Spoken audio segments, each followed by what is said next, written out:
Say the word and we can run round the earth and around the sun. Say the word and we can. Olá, homens e mulheres da minha vida, sejam bem-vindos ao nosso mundo. E ao dia 30 de dezembro, eu programei todos os vídeos e aí fui ver, eu falei, tá faltando o vídeo do dia 30. E atendendo a alguns pedidos sobre um post que eu fiz aqui na comunidade do YouTube e lá na página do Facebook também, eu quero ler para vocês um conto que eu escrevi em um momento onde eu tava me sentindo realmente daquele jeito e eu tenho certeza que muitas de vocês estão passando por isso ou com esse mesmo sentimento que eu tava na época que eu escrevi esse conto, mas hoje eu jamais me imaginaria fazendo o que ela fez. Então, vamos lá. Em meio à névoa que envolvia meu corpo e embaçava minha visão, eu tentava visualizar as águas do lago que estava logo à minha frente. O velho banco de madeira onde eu estava sentada parecia que ia ruir a qualquer momento. Ele havia sido abandonado pelo tempo e sua estrutura estava comprometida, mas com certeza suportaria o baixo peso do meu corpo. Um corpo frágil e sem vida. Em outra época, eu fora uma mulher linda e encantadora, mas a tristeza que carrego em meu ser me transformou nessa pessoa triste e sem amor próprio. Meus cabelos levemente cacheados estavam ressecados e minha pele desidratada, ocultando assim uma beleza invejável pela qual muitos homens cometeram loucuras. Mas em nada me importava o desejo e os olhares de admiração, pois eu só conseguia pensar em uma pessoa, o homem que arrancara do peito o meu coração e me lançara nesse abismo assustador. O bosque, onde ao centro estava localizado o lago, parecia um cenário de filme de suspense. As árvores ocultas em meio à neblina pareciam ter vida própria e causavam-me arrepios. Além do frio, uma garoa fina ao entardecer tornou o local ainda mais melancólico e assustador. Assim que a luz do dia foi substituída por várias lâmpadas de cor amarela, presas a velhos postes enferrujados e que em nada iluminavam, serviam apenas para causar mais pavor.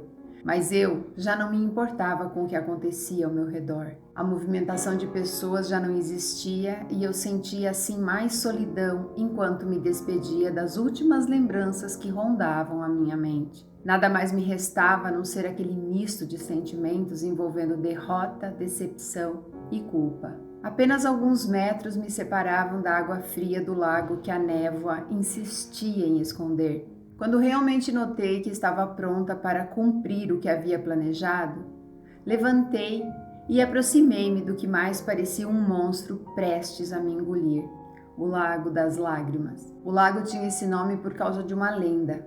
Segundo os antigos moradores da região, uma serpente que habitava essas águas escuras surgia nas noites de verão e silenciosamente raptava moças, levando-as consigo para uma caverna escondida no fundo do lago. As lágrimas dessas moças seriam responsáveis por manter o nível da água, não deixando que o mesmo baixasse, nem em períodos de extrema seca, e então o esconderijo nunca seria descoberto. Essa história é passada de pai para filho e nos dias atuais poucos acreditam que isso tudo seja verdade. Nas noites de verão, não temendo nada, muitos jovens fazem do bosque o local ideal para se embriagarem e usarem drogas. Em meio a alucinações, alguns deles juram ter visto a serpente, mas nada ficou confirmado e então, com o passar dos anos, a lenda foi se perdendo e cada vez menos pessoas falam a respeito disso. O lago era cercado por uma estrutura de concreto formada por 3 degraus, que impediam o contato da água com a grama, como se fosse uma piscina sem manutenção, a qual a água ficava turva e assustadora. Subi no degrau que formava o topo da escada que estava molhada por causa da garoa. Quando coloquei meu pé direito no segundo degrau, pude sentir a força de um punhal entrando na minha carne. A água parecia congelada. Mantive-me firme. Coloquei o outro pé no degrau seguinte e quando prossegui, senti tudo sumindo debaixo dos meus pés e meu corpo foi lançado ao desconhecido. Uma imensidão de água pressionou os meus ouvidos e eu percebi que tudo se daria muito rápido. Eu queria estar ali. Eu queria afogar-me nas lágrimas das moças que foram raptadas. E então, acabar com aquele sofrimento que maltratava minha alma e fazia de mim um poço de desespero.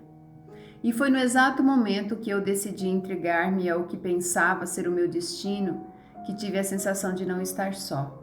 A princípio, pensei que um anjo se fizesse presente, mas esse pensamento se dissipou e então imaginei que as mãos que me puxavam para cima pudessem ser das virgens que a serpente raptou. Alienada em meio a vários tipos de sentimentos, enquanto meu corpo era lançado sobre os degraus de concreto por onde há alguns segundos eu havia passado, cheguei a pensar que pudesse ser Deus e que a hora de pedir perdão pelos meus erros havia chegado, mas tudo isso era fruto da minha imaginação. O que eu estava vivendo era real. Eu mantive meus olhos fechados e quando me dei conta, meu corpo já não estava em contato com o concreto nem tampouco submerso. Eu sentia o ar gelado na minha pele, mas a água impedia que ele chegasse até os meus pulmões e assim, o pânico começou a tomar conta de mim. Uma voz chamava minha atenção, mas parecia estar muito além daquele bosque.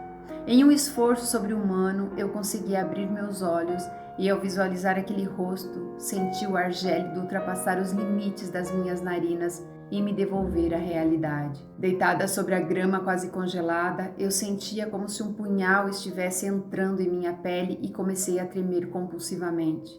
Aquele rosto desconhecido tentava sem sucesso arrancar-me palavras, mas eu percebia apenas o seu olhar de desespero em meio à situação que eu causara. Em uma súbita vontade de voltar no tempo e nunca ter entrado naquelas águas turvas e frias, eu senti que a grama já não estava mais sobre o meu corpo.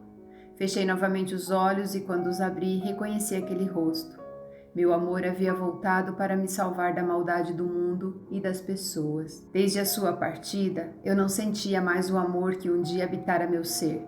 Aos poucos, meu corpo começou a flutuar. A dor e o frio desapareceram e então eu fui repousando calmamente no fundo barrento do lago, onde me mantive por toda a eternidade, ao lado da imagem de quem um dia amei mais do que a mim mesma e que só soube me dar em troca sofrimento. Esse é o texto que algumas pessoas pediram lá no Instagram que eu fizesse um vídeo, então eu preferi ler para vocês. Eu espero que vocês tenham gostado. É um conto que eu escrevi há muitos anos em um momento de muita angústia e talvez realmente naquele momento que eu escrevi isso eu quisesse estar vivendo tudo o que a nossa personagem viveu aqui nesse pequeno conto.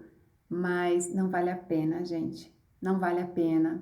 E o mais engraçado de tudo isso é que vocês percebem que ele só causou sofrimento a ela, né? E mesmo assim, a vida dela não significava nada sem ele.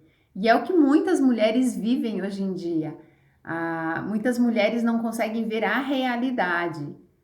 Como eu podia afirmar que a pessoa me causou tanto sofrimento e ao mesmo tempo preferi morrer a ter que ficar sem.